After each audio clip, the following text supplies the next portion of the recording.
Sup witches, I hope you're all doing well and living your best magical lives. In this video, I'm going to show you how I made my witch's broom. Most witches are taught that the besom is used for purification and protection. But there's also a bit of history, folklore, and symbolism that entwines the household broom to hedge riding as well.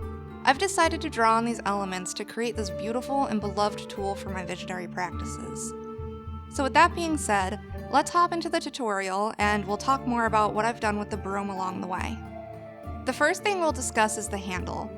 For this broom, I chose to use hazel, which is a tree deeply connected to the Irish otherworld. According to Irish mythology, there are 9 hazel trees that grow in the center of the otherworld, and these trees produce hazelnuts that bestow wisdom on those who eat them. My main goal in spirituality is to gain wisdom. That's what it's all about, and that's why I explore the other realms. So hazelwood really resonated with this project, but of course when you build your own broom, you'll want to use materials that resonate with you. So the first step in building my broom was preparing the handle. To get a super smooth finish, I sanded the handle 3 times using 3 different grits of sandpaper. 180 for the first go, then 350, and finally 400. After I was finished with that, I burned some very important symbols into the handle. The first is the Ogham for hazel. We already talked about the spiritual properties of this tree, and I wanted to honor that energy a bit further by burning the Ogham into the wood. The following symbols are a few Elder Futhark runes that I felt enhance my intentions for the besom and empower it for hedge riding. The first rune I chose was Radio, which is the rune that symbolizes travel and movement. The next rune is Algis, which symbolizes protection, spiritual connection, and the balance of life and death. After that, I have the rune Onzus. That one symbolizes wisdom and the breath of life. I also chose Lagus, which represents water. This includes the depths of the unknown and the connection between all land. Lastly, there's Awaz, the rune which symbolizes the horse, which is very important when it comes to travel. Horses were the main method of travel at one point, and that energy was very important for me to include in this broom. After burning these symbols into the broom, I stained the handle and added a protective gloss coating. I ended up doing 2 layers of wood stain to get this very dark color for my handle, and then I put the gloss on. It's super important to let each layer dry out really well before adding the next one, so the whole staining process took about 3 days. It takes a lot of patience, but the result was gorgeous. At this point, the handle's looking great, but it isn't quite finished. I've decided that I wanted this broom to be a multi-use tool, so it's going to be a cross between a broom and a staff. So I've wire wrapped a Dream Amethyst point onto the handle. This is going to help me direct energy when I carve out portals in my ritual space. I chose Dream Amethyst because this specific type of amethyst excels at connecting us to the spiritual realm, but more importantly, in a way that's very visionary. Right now, I'm just trying to secure the crystal to the handle. Later on, I'm going to do a little more decorating with it, but for now, let's move down to the bristles.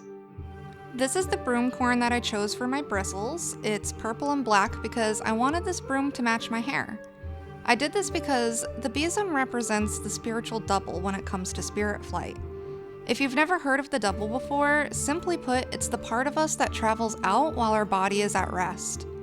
So when it comes to spirit flight, the tool is just the extension of the spiritual self. The true vehicle is always you. So with that being said, it's time to attach the bristles. You'll notice I hammered a nail into the handle. This is to hold the string in place and to keep the broom corn really secure. I also wanted to mention that I used a copper nail instead of an iron one, because I work closely with the Fae and I wouldn't want to disrupt that connection. Anyway, starting off, I'm going to make a little loop with my hemp string and slip it right over the handle so it sits on the nail. Once that's tight and on there, it's time to start adding broom corn a little at a time. You want to make sure the string is super tight as you wrap the broom. Broom makers usually use a tying frame to keep that string tight enough, but I don't have one and I wasn't going to buy one for one broom, so I'm actually kneeling on the string to get that tension. Once you have some bristles on the handle, you'll want to wrap that bunch a few times before adding the next bunch.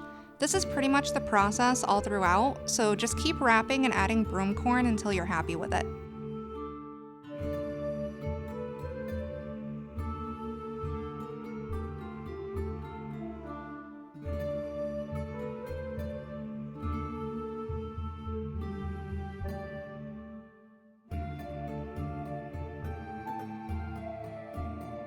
Now that I'm at the point where I'm done adding broom corn, I'm moving the string up the bristles and wrapping a few times to create multiple points of binding. This is really just to make it more sturdy and to create shape. Once I was happy with that, I started wrapping it all the way back down for more security and decoration. Now that the bristles are attached, I've pretty much finished the basic bones of the broom, and it's time to start working on the finishing touches.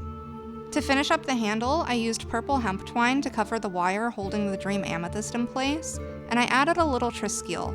This is a mysterious symbol for sure, but to me it represents land, sea, and sky, which are the three worlds in Irish paganism. I decided to decorate the bristle binding a little bit with this really cool fishnet ribbon. I also added this moon and amethyst pendant to the binding. Many of my regular viewers know that I resonate and work with lunar energies, so it was really important to represent that in my broom too. I've also done a lot of beading work off camera. I used a mix of obsidian and amethyst chips to make these beaded strands to hang on my broom, along with this amethyst pendant. So this is my finished broom. I'm so happy with it. I can't believe how it turned out. It's amazing, it's beautiful, but most importantly, I feel really connected with it. A lot of myself went into this besom, and that's how it should be when you're making a tool for witchcraft. It's really about the connection that you share with the tool. I hope you guys found this video helpful, and in my next video, I'll talk a little bit more about how I actually use the besom in my hedge riding practice. But for now, at least you've seen how I've customized this broom for spirit flight and journeying, and you understand the energies I'm working with when I'm using this tool. I'd love to know what you guys thought of this video and my broom down in the comments. I'm also here to answer any questions you might have after watching this video. Also, if you like my content, I would really appreciate if you'd consider subscribing to my channel. I'd love to grow sup witches and reach more people who might really appreciate what I'm doing here on YouTube. So remember, like, comment, and subscribe if you'd like to support my channel. Well, that's it for this video, and until next time, happy casting!